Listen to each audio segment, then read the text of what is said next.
दोस्तों नमस्कार। आज हम एक और कहानी आपके सामने लेकर आए हैं। दान की महिमा निराली है। जरूरतमंद के हाथ पसारने पर भी उसे दुत्कार देने की आदत भगवान को पसंद नहीं। परमार्थी जीव भगवान की पसंद होते हैं। भगवान विभिन्न प्रकार से हमको परखते हैं। तुलसीदास जी को हनुमान जी ने कोड़ी के रूप में दर्शन दिया था। कड़ कड़ में भगवान की बात कही जाती है। इसे सिर्फ जुमले या कहावत के रूप में नहीं देखना चाहिए। लोगों में एक आदत होती है किसी भी बात के लिए मना कर देने की। बेशक हम में मना करने की आदत होनी चाहिए, लेकिन किस बात के लिए मना करने की आदत हो, इसकी परख होनी चाहिए। हर बात के लिए ना कहने वाला व्यक्ति बहुत ज्यादा नकारात्मक विचारों में भर जाता है। मना करिए ऐसी चीज के लिए जो आपके और सामने वाले दोनों के लिए नुकसानदेह हो। देने वाला बड़ा होता है, मांगने वाला तो हमेशा छोटा ही होता है। उसकी नजर झुकी रहती है, आपके सामने दया की याचना करता है, आपसे बिल्कुल वैसे ही जैसे हम ईश्वर के सामने कर रहे होते हैं। अगर समर्थवान है तो याचक को कुछ न कुछ जरूर दान करें। इसका क्या लाभ हो सकता है, एक सुंदर कथा सुनिए। एक भिखारी सुबह सुबह भीख मांगने निकला। चलते समय उसने अपनी झोली में जौ के मुट्ठी भर दाने डाल लिए। टोटके या अंधविश्वास के कारण भिक्षा मांगने के लिए निकलते समय भिखारी अपनी झोली खाली नहीं रखते, उसमें कुछ न कुछ जरूर रख लेते हैं। पूर्णिमा का दिन था। उस दिन लोग दान करते हैं, इसलिए भिखारी को विश्वास था कि आज ईश्वर की कृपा होगी और झोली शाम से पहले ही भर जाएगी। वह एक जगह खड़ा होकर भीख मांग रहा था। तभी उसके सामने उस देश के नगर सेठ की सवारी आती दिखाई दी। सेठ पूर्णिमा को किया जाने वाला नियमित दान कर रहा था। भिखारी तो खुश हो गया।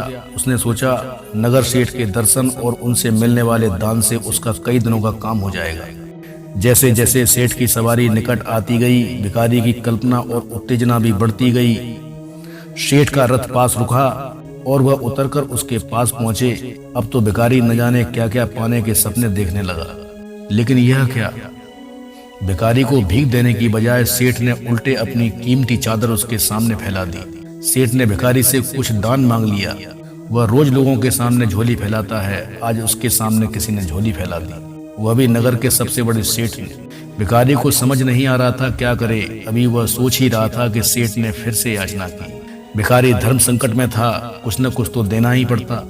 कहाँ वह मोटा दान पाने की आस लगाए बैठा था और कहाँ अपने ही माल में से कुछ निकालने वाला था। उसका मन खट्टा हो गया। भिखारी ने निराश मन से अपनी झोली में हाथ डाला। हमेशा दूसरों से लेने वाला मन आज देने को राजी नहीं हो रहा था। हमेशा लेने की नियत रखने वाला क्या देता। जैसे तैसे करके उसने झोली से जौ के 2 दाने निकाले और सेठ जी की चादर में डाल दिया। सेठ उसे लेकर मुस्कुराता हुआ चला गया। हालांकि उस दिन भिखारी को रोज से अधिक भीख मिली थी, फिर भी उसने जौ के जो दाने अपने पास से गंवाए थे उसका मलाल सारे दिन रहा। बार बार यही ख्याल आता कि न जाने क्या हुआ, सेठ को देने के बजाय लेकर ही चला गया। आज सभी भिखारियों को दान दे रहे हैं, वह उल्टा ले रहा है। कैसा जमाना आ गया है। अच्छा हुआ मैंने जौ के 2 ही दाने दिए, मुट्ठी भर नहीं दिया। यही सब सोचता हुआ वह घर पहुंचा। शाम को जब उसने झोली पलटी तो आश्चर्य की सीमा न रही। जो जौ वह अपने साथ लेकर गया था उसने 2 दाने सोने के हो गए थे। जौ के दाने सोने के कैसे हो गए, और हुए भी तो केवल 2 ही दाने क्यों, पूरे ही हो जाते तो कंगाली मिट जाती।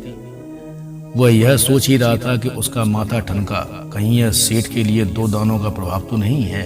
भिखारी को समझ में आया कि यह दान की ही महिमा के कारण हुआ है। वह पछताया, काश उस सेठ को और बहुत सारी जौ दे दी होती, लेकिन नहीं दे सका क्योंकि देने की आदत नहीं थी। हम ईश्वर से हमेशा पाने की इच्छा रखते हैं। क्या कभी सोचा है कि कुछ दिया भी जा सकता है? इंसान की क्या औकात है कि वह ईश्वर को कुछ दे सके। यदि वह उस गरीब का कुछ भला कर दे जो ईश्वर का दंड झेलता कष्ट में जीवन बिता रहा है, वही ईश्वर को देना कहा जाता है। देने से कोई छोटा नहीं होता। सुपात्र को देने की नियत रखें, कुपात्र को दिया दान व्यर्थ जाता है।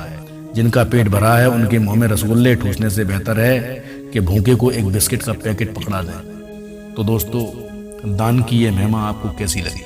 अच्छी लगी हो तो मेरे चैनल को लाइक करें, सब्सक्राइब करें और कमेंट करें। धन्यवाद।